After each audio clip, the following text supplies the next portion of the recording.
Saudaraku sebangsa setanah air, kali ini saya membuat imbauan pada Presiden kita, Pak Joko Widodo, sehingga temanya memang Pak Jokowi hentikan manuver politik Anda.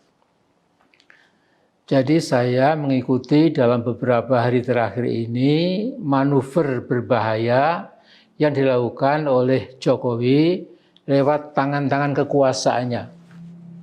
Manuver yang tanpa ragu-ragu, juga tanpa rasa malu. Pertama, Mahkamah Konstitusi (MK) yang diketuai adik iparnya Anwar Usman memutuskan menambah 1 tahun lagi buat Firly Bahuri CS sebagai pimpinan KPK. Jadi Anwar Usman yang sering mengatakan tidak pernah takut kepada siapapun kecuali pada Allah Subhanahu wa taala, ternyata juga takut pada kakak iparnya Kakanda Joko. Nah, berikutnya tentu seizin Jokowi, Mahfud MD membentuk tim percepatan reformasi hukum. Tim ini terdiri dari pakar-pakar hukum kenamaan. Mereka bekerja sampai akhir Desember tahun 2023 ini. Itu rencananya. Tapi anehnya hasil tim tersebut nantinya berupa naskah akademis dan rancangan tahapan reformasi hukum itu diperuntukkan buat pemerintah yang akan datang. Jadi tim percepatan reformasi hukum ini sesungguhnya menurut saya ini menghina presiden terpilih nanti, karena presiden pilihan rakyat pada 2024 nanti diminta melanjutkan sebuah Indonesia yang menginjak-injak dan mengacak-acak dunia hukum.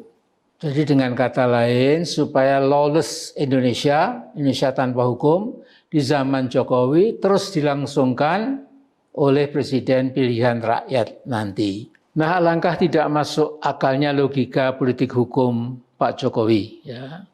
Sebuah kegagalan di dunia hukum di negara kita dipaksakan supaya dilaksanakan oleh pemerintah yang akan datang.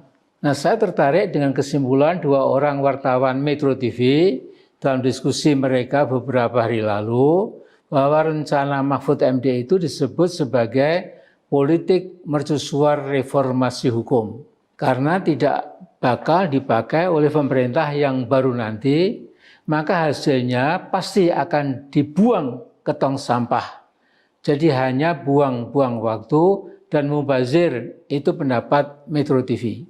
Nah, sementara itu, saudaraku, kita perlu bangga ya, dengan Profesor Dr. Denny Indrayana yang berani mengemukakan kritik-kritiknya pada berbagai praktek hukum rezim Jokowi yang tidak masuk akal sehat. Bisa dibilang, dia memberikan leading opinion dalam melakukan koreksi terhadap posisi hukum dan posisi politik Pak Jokowi. Kepakaran ilmu hukum Indrayana tidak usah diragukan lagi.